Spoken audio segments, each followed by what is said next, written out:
데살로니가 후서 1장을 보겠습니다. 이 교회는 예수 믿은 지 얼마 안 된 교회지만 바울이 칭찬을 아끼지 않았던 교회라는 걸 데살로니가 전서에서 알 수가 있고, 또 여기에 와서 바울은 이 교회가 계속해서 믿음이 자라가고 있고 그 증거로다가 서로 사랑함이 풍성하다. 그래서 그 사랑으로 박해와 환난을 능히 이길 만큼 잘하고 있다는 것을 자랑스럽게 여기고 자랑을 하고 있습니다. 교회가 되어져 감에 있어서 지극히 당연한 현상이 일어나고 있습니다. 사랑함이 풍성하다. 그 집에 있기를 좋아할 것입니다.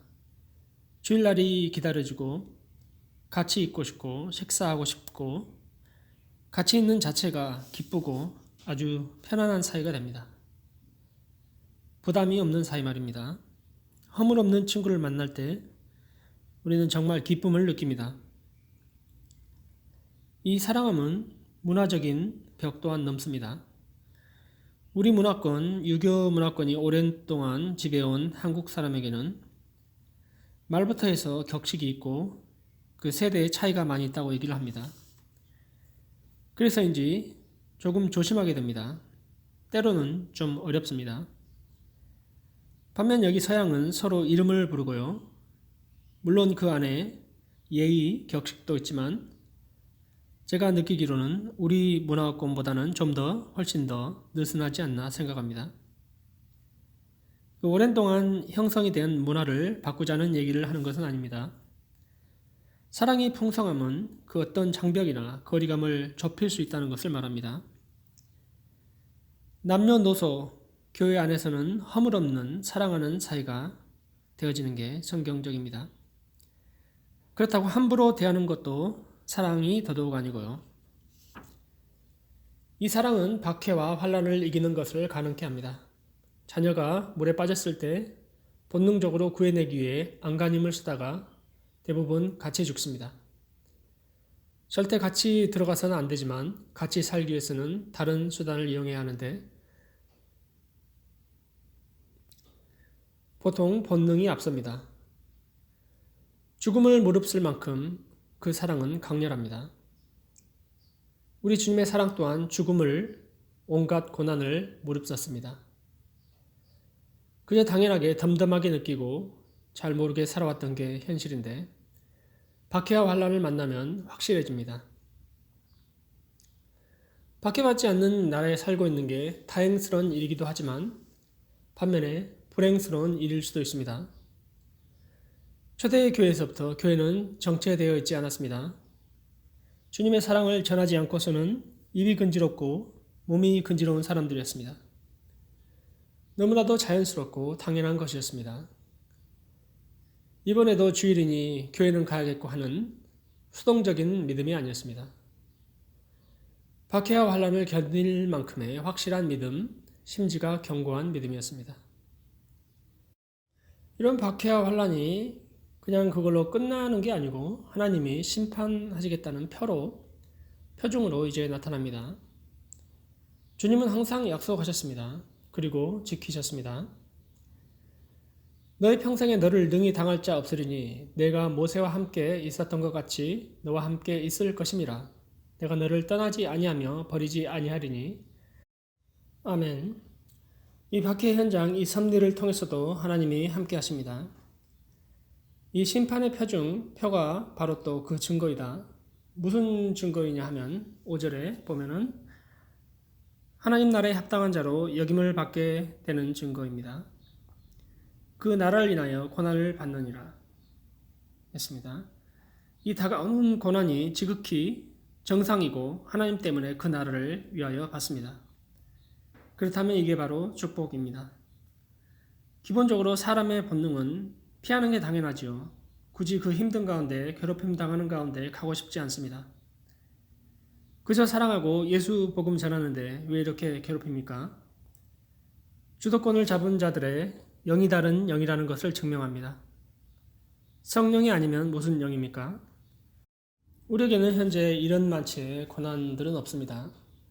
그래서 그런지 그 사랑도 뜨뜻미지근한 것 같기도 하고요. 그저 매일매일 일에 치여서 살아가거나 아님 아무 생각이 없거나 아니면 오락에 중독되어서 그저 살아갑니다.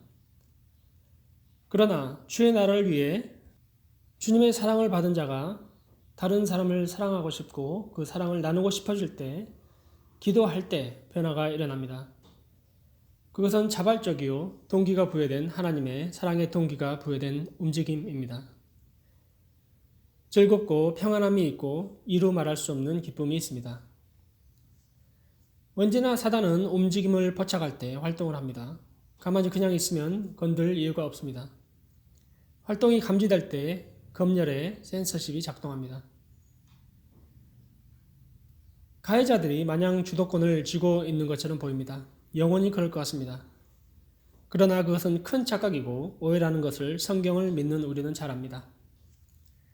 6절입니다. 너희로 환난을 받게 하는 자들에게는 환난으로 갚으시고 환난을 받는 너에게는 우리가 함께 안식으로 갚으시는 것이 하나님의 공이시니 주 예수께서 자기의 능력의 천사들과 함께하는 하늘로부터 불꽃 가운데 나타나실 때 하나님을 모르는 자들과 우리 주 예수의 복음에 복종하지 않는 자들에게 형벌을 내리시니 위로가 되는 말씀입니다. 형벌을 받는 자들에게는 불쌍하고 안타까운 얘기입니다. 그런데 이런 사건이 당장 일어날 것 같이 얘기한 지가 2000년이나 됩니다. 주께는 하루가 1000년 같고 1000년이 하루 같음을 실감케 합니까? 많은 사람이 돌이키도록 오래 참으시는 주님의 자비에 감사를 드립니다. 영원한 형벌을 받는 멸망의 길을 가는 사람이 돌이키는 날이 오도록 바랄 뿐입니다. 정말 사람 자체는 원죄를 타고나서 악하다는 것을 알 수가 있습니다. 이 환난을 가하는 가해자는 아직도 원수 마귀에게 속해 있는 자들이라는 겁니다. 이 사람들이 유대교가 됐든 이방인이 됐든 로마 정부가 됐든 간에 예수를 모르는 영은 다른 영에 속해 있는 자들입니다. 결코 같지가 않습니다. 귀신과 성령은 같이 있을 수가 없습니다. 이제 주님이 오실 그날까지 심판날이 이루어질 날까지 하루하루 맡겨진 사명 감당하며 복음 전하며 성실히 살아가야 할 것입니다. 주님 곧 오시니 뭐 일할 거 있냐, 노세 젊어서 노세 하는 혼란에 빠진 사람들처럼 되어져서도 안 되죠. 뒷부분에 나옵니다만 5년 전의 일인데요. 어떤 교회와 신도들이 다 내려놓고 산속으로 들어갔어요. 주님이 3년 안에 오신다고. 근데 아직 안 오셨지요. 어떻게 됐나 모르겠어요. 그 교회는 목사님의 사기에 걸린 건가요? 알 수 없습니다. 결과는 아닌 것이 드러났으니까요. 베리칩에 관련된 소동이었죠. 지금도 백신 관련해서 여러 가지 견해를 얘기하고 있습니다만 인류를 통제하려는 움직임이 시작된다는 등등 잘 두고 봐야 할 것입니다. 극단적인 선택을 해서도 안 된다는 것을 반영합니다.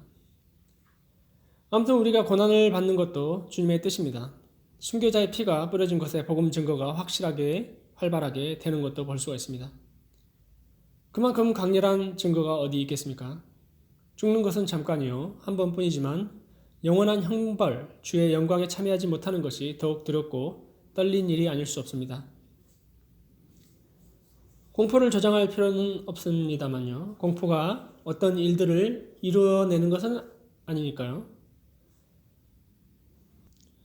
공포는 어떤 면에서 반대자들에게 용기를 갖게 하는 작용이 됩니다.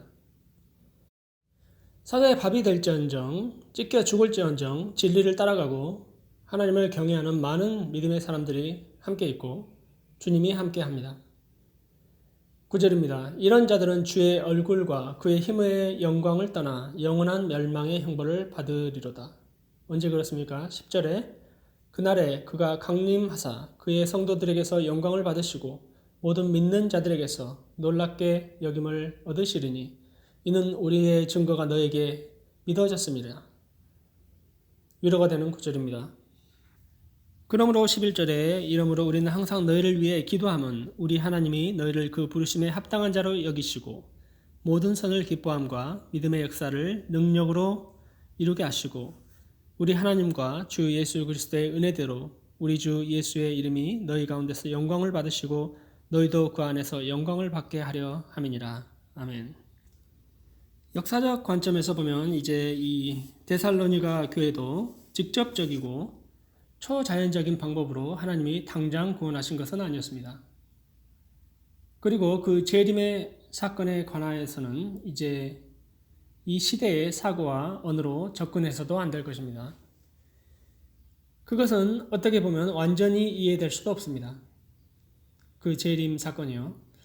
바울은 그 당시 유행하는 유대의 묵시록의 언어를 사용해서 그것을 묘사했고 하나님의 뜻을 온전히 밝히는 데는 100% 온전하지 않을 수도 있습니다.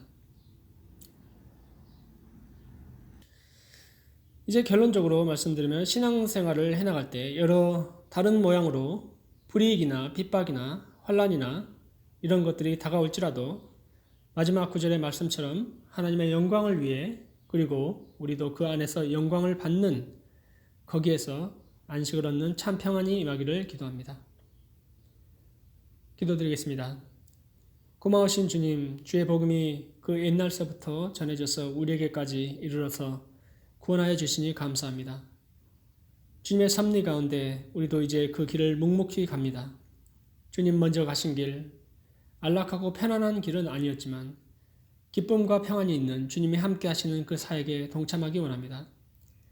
영원한 영광에 동참하는 그 길로 불러주시니 감사합니다.